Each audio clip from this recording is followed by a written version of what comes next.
time no see. Today is May 12, 2026. Punta kami ngayon sa BMV kasi mag-i-exam na siya. Road test. Mag Red Bull, guys. Minom siya ng Red Bull. Ano? Please pray for me, guys. Ah.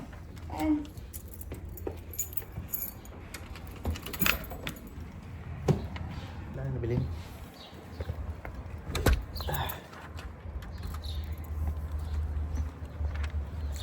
Pinakabahan na talaga ako, guys. Grabe. Ako mag-drive lang. Ikaw? Ay, oh. Ikaw na lang drive para makakaano ka. Sana makapasa na siya, guys. Pray niyo ako, guys, ha.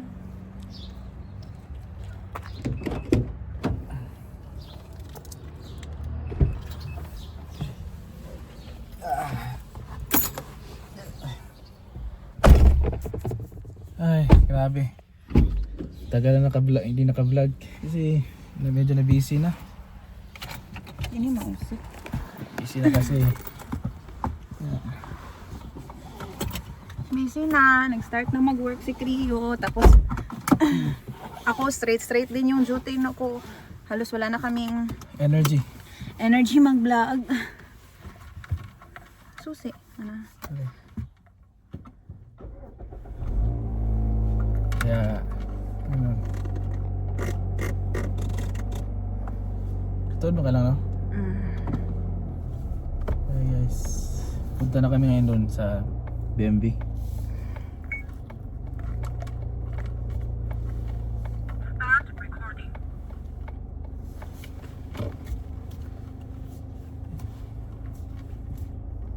This is the day.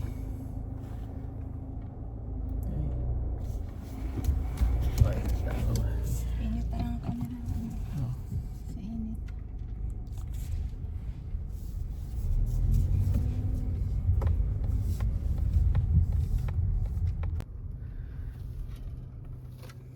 Nakabahan na ako, guys. Please pray for me na sana mabait yung examiner ko.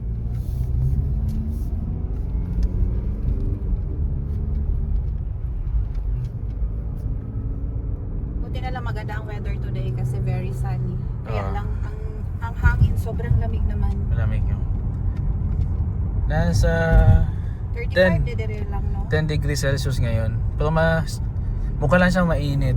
Pero malamig. 35 o 45? 10 degrees Celsius. Oh. Mukhang mainit lang siya. Tingnan, pero Oh. Pero sa labas 10 degrees. So malamig pa rin. Pumunta kami doon sa BMB. 10:30 yung ano ko, Oo. yung exam ko, but nung nagpa-schedule ako ng appointment, sabi nung examiner at least maging early konti. Oo. Kasi A few minutes ahead of time, dapat andun na. para mas maaga matapos din. So mani. Truck na. Parang hunong sila. Garbage siguro. Garbage. Morning sila nagkukulit ng garbage dito, dapat ano. Morning, magirapat. Morning mo pa sa Pinas. Katlaon.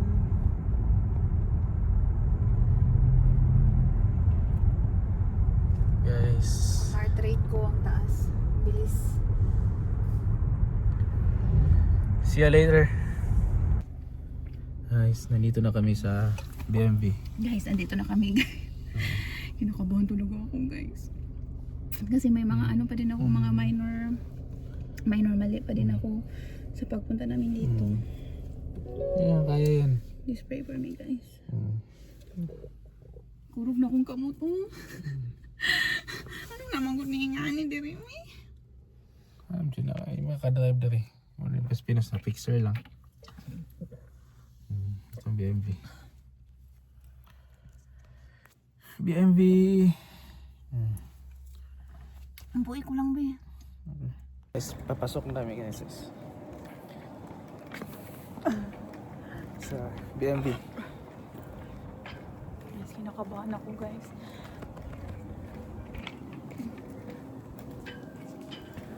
I-open. Mas ang simple.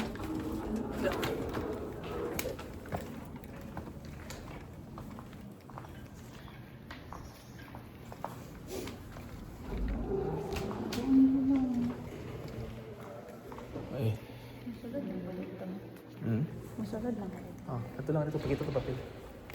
Dito lang ko. Susi. May na lang.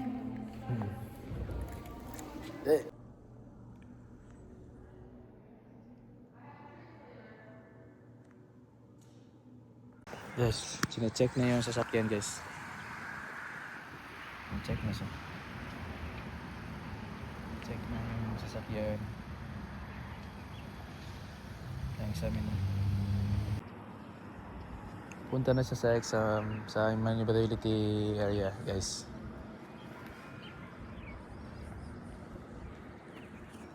Hindi siya. Punta na siya. Wish your luck guys. Sana ma-pan niya. Later. A few moments later. Guys, papasa na siya guys. Papasa ako guys. Papasa na. Sabi, thank you Lord talaga Lord. Thank you Papa. Process na kami ng license na. Kuha kami na license dito guys. her passport and that documentation that you were talking about. Guys, ito Yes. na! May lisensya na siya Ayan, guys. BMW, may lisensya na ako guys. Ito na. Nagbunga rin on my first try. Grabe guys. Nabunga rin yung mga pagtuturo ko. Mga away. Mga away. Kasi ayaw niya mapagalitan. Ayan guys, ito na. Papel muna guys, pero isasend nila sa akin After a yung week. card after 7 to 10 days. After a week yan. After 5 days lang yan. Nandiyan na yan. ko lang daw sa mailbox. Oo, sa mailbox. Tapos, Mabilis yan. yung pinapili ako kung anong drive, kung anong years, ilang Ilang years years. of validity. Sabi ko kasi, dalawang option 4 tsaka 8 years. Sabi ko yung 8 years na.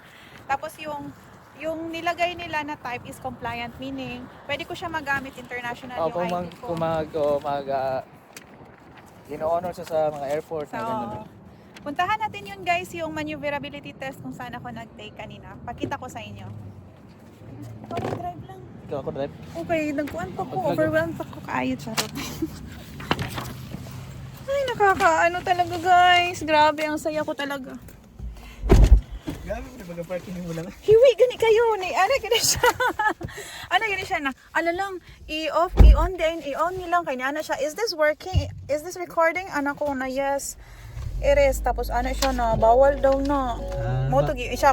Bawal pag mag-test. Oh, bawal pag mag-test. So, ano siya nga, is it I need to turn this off. Ano niya? Ayan. Wait lang. Pakita ko sa'yo yung maneuverability test kung saan ako nag-take kanina. Kinakabahan talaga ako guys. Grabe. Sabi ko sa examiner, my knees are trembling. I'm very nervous. Tapos sabi niya, don't be. Ikaw lang makakatulong sa sarili mo para kung gusto mo pumasa. Yun, sabi niya sa akin. Kaya ayun, hindi na talaga ako hindi na talaga ako umiimi. Diretso lang talaga yung tingin ko. Panto ka dito? Oo, pakita ko lang sa inyo guys yung sama ng other ko ani. Ulay ko anak siya. Kailangan mo na pa nun. Ayan guys. Diyan, hindi mo kasama na. Anak lang anak. Diyan guys, i-ano mo muna lang. Ay bawal man no. Sige, diyan. Oo lang. Diyan ako nag-take kanina guys ng maneuverability. Ito guys oh. Ayan. Yo, kailangan malusutan mo parang obstacle siya. Kailangan malusutan mo siya. Oo. Search nyo na lang sa YouTube Pang kung ano ang right. kanya. Sa Ohio lang po yan. Sasabihin niya, you need to turn on the left or the right kung saan yung uunahin niya. Tapos, after nung isang side, sabi na naman niya, either kung saan yung una niya, right ba or left Asa yung talan? unahin niya. Magpait makakatong habitat, pero maigo ba siya sa likod? Maigo, sa trunk? pilong. Nabaya tong kuan. Ako nagtanggal to. Hala, excited, i-claim na dyan. Tapos, ayun, pagkatapos nung nalagpasan ko na yung turn right, tsaka turn left, reverse, taka forward, pinaano na naman niya ako, pina-reverse na naman niya ako, na pinapark niya ako into reverse. Starting route to Habitat for Humanity. Na dapat, pina-reverse na naman niya ako after ko nang mapasa yung maneuverability test.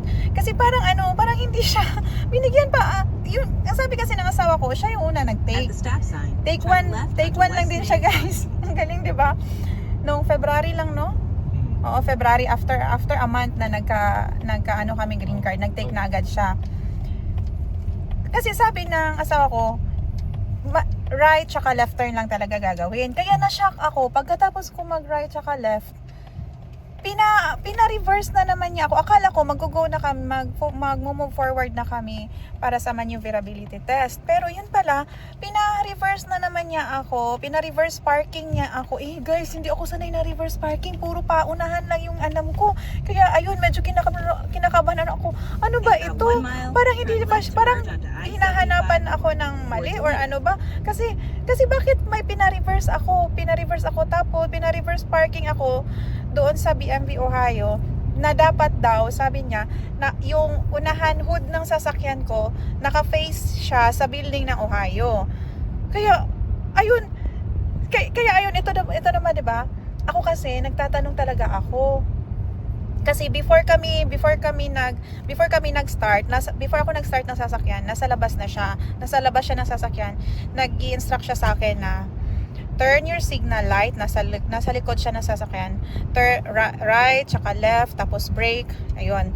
Yan ko. Tapos nag-move forward na naman siya sa front. Turn your signal light into right, into left, ganun, sabi niya. Tsaka honk your horn, honk ko. Your hazard, sabi niya. Ayun, tinicheck niya talaga yung mga, kung alam ko yung paano gagawin, yung mga features na sasakyan, tinitest, kasali yun sa test guys, sa exam. Tapos pagpasok sa loob ng sasakyan, inaas niya din ako saan yung right turn, left turn, hazard. Tapos sabi niya yung wiper sa harap. Tapos tinanong din yung wiper sa likod, pinaano din niya sa akin. Tapos yung light sa sasakyan, pero hindi ko na need gawin yun kasi naka-auto na yung sasakyan namin nung light. Pero gusto pa rin niya malaman kung alam ko paano iset yun. Kasi sabi ko, pinakita ko sa kanya, buti na lang talaga, ano ko talaga yung picture kasi yun, para maging familiar talaga sa sariling sasakyan mo, para tinitest talaga. Kaya ayun, sabi niya, nagpunta na kami sa maneuverability test. Ayun na nga, left turn yung una niya sa akin, tapos pina-reverse ako, right turn na naman, punta. Pagkatapos ko mapasa guys,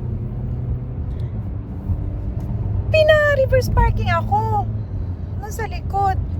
Sabi ko, tapos na dapat naka-hood ng sasakyan ko, nakaharap sa BMV. Kaya ito guys, tinanong ko na naman. Chosera kasi ako guys, nagtatanong talaga ako pag hindi ako kumbinsido. Kasi before kami nag-start, nagbigay siya sa akin, pinabasa niya sa akin yung instruction na yun ang gagawin ko, maneuverability test. Tapos hindi siya magbibigay ng mga tricky instructions, meaning to say na ano ba sa Tagalog ng pakalit-kalit na instruction na turn left, turn right. So ibig sabihin, ahead of time magi-instruct na siya kung saan ako magpo-proceed. Yun, isa yun sa mga instructions na binabasa niya sa akin. Tapos kung naintindihan ko ba, nag-sign ako. Kaya nagtaka ako. Sabi ko, why do I need to reverse park? I already did the maneuverability. Like, sabi ko sa kanya, hindi naman sa guys, sir, pero gusto ko lang talaga tanungin. Sabi niya, I just need to check if you are capable to do so. Sabi ko, ganun, nakapusuno nga ako sa left turn, tapos kasi sabi ng asawa ko, maneuverability test lang, wala nang reverse parking. Kaya akala ko, imamove forward na kami pa road test. Yung pala pinaano ba? Kaya ayun, wala lang, hindi na lang ako umi-imi kasi sabi ko sa kanya, alright. Kaya ayun, nag-reverse park ako, buti na lang. Si Lord talaga humawak ng kamay ko. Tsaka ayun, na-reverse park ko na. Tapos, sabi niya, okay, we'll proceed to the road test. Sabi niya, right on the street, you turn left or right, na ganun. Yung mga pinagdaanan namin guys, paglabas ng BMV Ohio, 45 miles per hour na yun. So dapat naka 45 ka talaga. Ayun. So, pwede naman kahit sabi ng asawa ko -2, -3, ganun. Basta hindi ka lang talaga lalagpas kasi magdededuct sila sa iyo ng score. ng score mo. Then, after nun, pumunta kami sa neighborhood. Pagkatapos doon sa neighborhood, may mga nakalagay na Turn stop right, sign, then take the may first mga crossing. Ganon, check niya talaga kung kaya mo ng ganon. Alright. Tapos, yung mga blind spot, kung nag-check ka ba talaga sa dalawang magkabilang side ng mirrors mo, kung nagtitingin, kung chine-check mo ba talaga, tsaka yung salamin dito. Ano sa ganito tawagan nilang?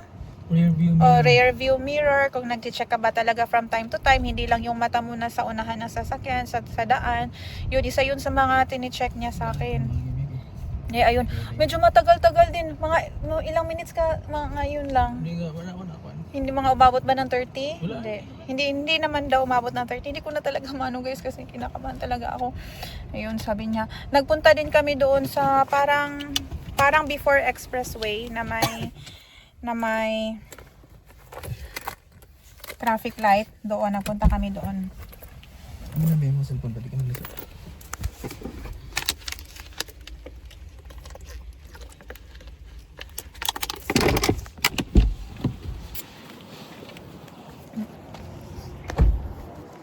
Yun, punta kami doon tapos balik na naman ulit. Kaya sabi niya na it's good to meet other cultures. Sabi niya ganun. Nagtatanong din siya kung nagda-drive na ba daw ako sa Pinas. Yung sabi niya. Kaya pagbaba namin nakabalik kaya alam ko na nakapasa na ako kasi sabi niya natapos na namin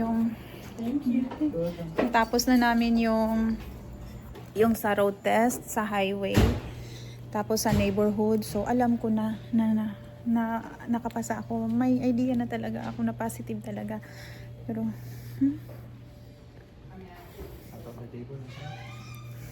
kaya sabi ko nung pabalik na kami, natatawa ako kasi parang excited ako. Sabi niya balik na right on the corner, balik mag right turn na kasi nakita ko hala BMV ayun na. So meaning nakapasa ko, balik na talaga. Sabi ko sa kanya, wow, thank you Lord talaga. Yung pag-park ko naman doon medyo nakapasok naman ako sa parking space talaga. Kaya medyo hiwi. Pero nakapasok naman. Pero hindi na niya minamind. Kasi more on sa road test talaga siya. Kaya ayun guys, I'm very happy guys. Thank you Lord talaga sa mga friends ko, sa asawa ko na nagturo talaga sa akin kahit nasapak ko pa siya. Kasi ayoko nang sinisigawan na bang nagtuturo, mas nawawala ako. Kasi inaaway ko pa siya. Ang hirap talaga guys ng pinagdaanan kahit nagsusnow noon, nagpa-practice, ang lamig sa labas, ang lakas ng hangin. Nagpa-practice talaga kami. Sinasamahan talaga ako mag-practice para ang ganun talaga.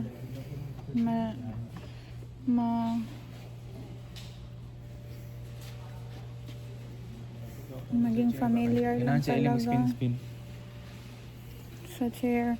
Kaya saya-saya ko talaga guys na nakapasa. Thank you Lord talaga. Wala, nakaman rin ang chair. Hindi, huwag nagway. Ako po.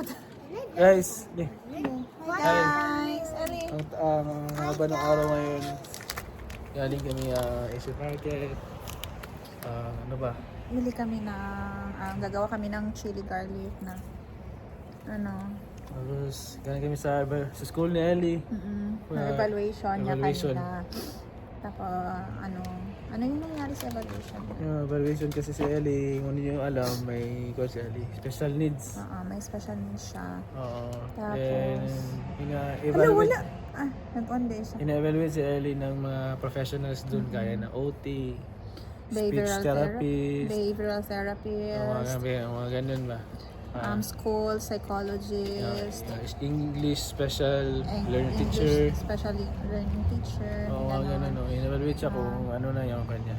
Kung ano yung progress niya Oo. and somewhat siya, hindi ni Ali na meet yung criteria para ma-belong siya sa general class. So Gen Ed. sa general education. So they come to the evaluation na i-enroll si Ellie under IEP, Individual English Education. Hindi, individual. IEP, IEP? Basta yung parang specialized Para education. specialized education. So yun. So, mas pabor yun sa amin kasi matutukan talaga si Ellie from time to time. Tapos, yung isa sa mga advantages niya, para siyang nagte-therapy na nag-aaral siya. Ano lang? Wala Para kasi siyang lobat kasi yung camera nagte-therapy. ni Jersey. Oo. Para siyang nagte-therapy while nag-aaral Water balloon. siya. Tapos during recess and lunch niya, may isang aide doon, may teacher aide na nagwa one-on-one sa kanya, sinasamahan siya sa cafeteria at saka sinasamahan siya mag-snacks during recess time.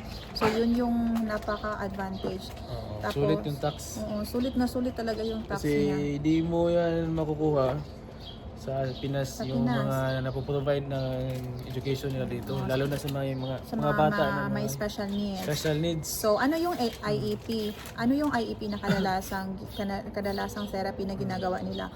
First is si Ellie, hindi talaga siya hindi talaga lahat ng oras niya sa school time. Hindi doon na uubos sa regular class. So, may ilang oras lang siya doon together with the regular class.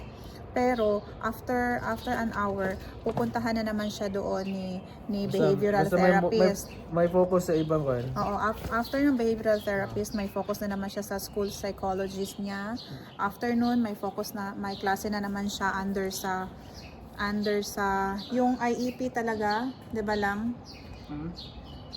Under sa behavioral therapist niya. Tapos next naman is under sa OT niya. Pero kanina, sabi, no need na mag-continue yung therapy niya under sa OT kasi nakakaano na si Ellie na nagagawa niya yung mga basic ADLs niya.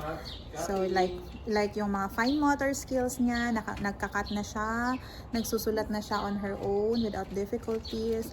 Tapos nag-unbutton and button na din siya. Pero mahirap pa rin kaya nag-a-advise sila na dapat dito sa bahay magpa-practice sa Ellie mag-button and mag-unbutton ng malalaking botones talaga. Ayun. So yun lang yung nawala kay Ellie kasi doon ang progress niya. Tapos sa English naman doon sa Ellie nag-excel sa listening skills kasi nasasagot niya kung ano yung tinatanong sa kanya. Kaya lang sa mga other aspects like reading, writing, hindi talaga, delayed talaga. Tapos yung ibang categories is very delayed. Kaya napasok talaga si Ellie na i-enroll under sa IEP. Tapos tapos nung patapos na, sinabi ng isang sino kaya nagsabi lang na si Ellie sa ma-retain siya sa same level, grade level? Ano nga yung designation niya? Para siyang advisor din siya ni Ellie sa IEP class. Oo. Nagsabi siya, pero parang nananagana siya habang sinasabi, ino-open up niya, nananagana siya na si Ellie na i-offer nila na much better na i-retain muna si Ellie sa first grade for the following year. Mariretain siya kasi supposedly magsa second grade na siya, pero somehow on her age, kasi si Ellie is 6 years old pa, magsi 7 pa siya this coming July. So ganun na rin para din makapag-adjust talaga si Ellie sa routine ng first grade kasi dumating kami dito late na. January 19 na si Ellie nag-start ng first day of school niya dito, tapos mag-e-end na yung klase nila by May 20. So hindi na masyadong nakuha ni Ellie yung buong calendar year ng grade level ng school calendar year. So aside from the fact na na-delayed talaga si Ellie sa academe tsaka sa other aspects. So yun. Pero nung nasa Pinas pa lang kami, papunta kami dito, iniisip na talaga namin na i-enroll si Ellie sa kindergarten. Yun yung ino-offer namin. Yun yung sinasuggest namin doon sa welcome center nung nagpa-enroll na kami ni Ellie. Kaya lang, hindi siya ina-acknowledge kasi nagbe-based sila sa age ni Ellie tsaka kung anong grade level siya galing sa Pinas. That's why, sa grade 1 pa rin siya napasok. But somewhat, answered prayer talaga na sila na mismo yung nag-offer kung okay lang ba sa amin na i-retain si Ellie. Sabi namin, yeah, Yeah, that would be great kasi yan yung plano namin na i-offer. Tapos yan din yung sinuggest namin doon sa Welcome Center. Kaya lang, hindi talaga na-acknowledge kasi nagbe-base sila kung anong grade level si Ellie galing sa Pinas. Kaya medyo nakahinga sila na maluwag. Yung habang sinasabi yun ng staff, ni behavioral analyst ba yun? Or ni school psychologist. So habang sinasabi yun, parang nananagana siya. Hinihimay niya talaga kung paano i-deliver na hindi kami ma-offend. Kasi, kaya ayun, silang 5 talaga, or 6 sila, isa-isa sila nagbibigay ng evaluation kay Ellie. Silang 5, nakahinga talaga sila ng maluwag. Parang sa aspect na yun, nagtutulakan yata sila before our meeting na kung sino mag-open up regarding the retention ni Ellie doon sa first grade for the following school year. Kaya, kaya sabi namin, no, it would be great. Kasi yun din ang gusto namin. Kaya nakahinga sila ng maluwag. Sabay talaga sila naka-exhale. Kaya doon ako nagduda na parang sinasabi nila na gano'n na nagdadalawang isip siguro silang sabihin sa amin. Kasi, yun nga, tama nga ang nula ko kasi sinabi niya. Kasi yung ibang parents daw, pag sinasabihan nila, sumasabi talaga, oh, why would you retain my daughter? Ganun daw talaga yung approach. Kaya parang nananagana sila. Kaya nakahinga sila na maluwag na kami na mismo, na narinig nila mismo sa amin na yun yung offer namin. Yun yung sinuggest namin kumbaga doon sa Welcome Center nung enroll namin sa Ellie. Kaya galing-galing talaga guys. Answered prayer talaga lahat ng mga nangyari dito sa amin. Talaga, more on kay Ellie talaga ang advantage. Marunong na si Ellie magbasa ng konti, nagbe-blend na siya ng mga 3 letters. Dati sa Pinas 2 letters lang. Dito may improvement na talaga. Marunong na siyang magsulat ng numbers from 1 to 20 na hindi siya kumukopya. Ayun. Doon sa Pinas hindi siya ganyan. Kaya napaka talaga. Kaya lang yung isa lang kinaka-worry namin na Ellie, pumapayat talaga siya dito. Hindi siya slow eater kasi siya, picky eater din kasi sa yun sa mga characteristics ng mga batang may autism, 'di ba? So naglo-lose talaga yung weight ni Ellie. Kaya ngayon inuuna na namin siyang pinapakain kasi matagal talaga siyang matapos, mauna na kaming matapos siya, hindi pa, kaya ginagawa namin, pinapauna namin siyang kumakain. So yun lang guys, salamat sa pakikinood sa amin anong gabing to. Hello, you say bye bye. Bye guys. Kindly like and subscribe to our channel. Like and subscribe to us. Yan, daming nabili ni Ellie na toy. You show your toys. Oh, what's that? What is this? Water balloon. Oh, it's a water balloon. What would you put inside? Water. Oh, that's great. How about this one? What's this? A pony. Oh, a pony. Where'd you buy that one? Dollar Tree. How much is this? Oh, $5. No, it's not $5. It's $1.25. $1.25. How about this one? How much is your water balloon? Oh, $3. That's great, Ellie. You remembered well. Galing niya, Ellie. Water balloon. Ayun, sabi nila, napaka-sweet daw ni Ellie, na I love bata. water balloon. Ganito talaga yung mga may special needs, guys. Napaka-sweet na. Tapos masayahin bata. Yun yung mga comment nila. I love water. Yung mga first few classes pa lang nila. Sa Ellie, nag-elopement, may elopement, pumupunta sa mga kabilang classrooms, pero ngayon hindi na. Nagsistay na talaga siya during sa klase. Tapos may mga redirections, activity na ginagawa sa kanya kasi hindi talaga siya makafocus sa isang task. Kaya ang ginagawa, pinapawak muna siya, pinapa-jump, pinapa-lean on the table, push-ups, ganun, para ma-redirect na siya, then balik na naman yun sa task niya. Yun. Very good talaga ngayon sa Ellie. Ate Ellie. Bye guys. Thank you so much. Thank you so much. God bless you. Kindly like and subscribe to our channel. Let's take a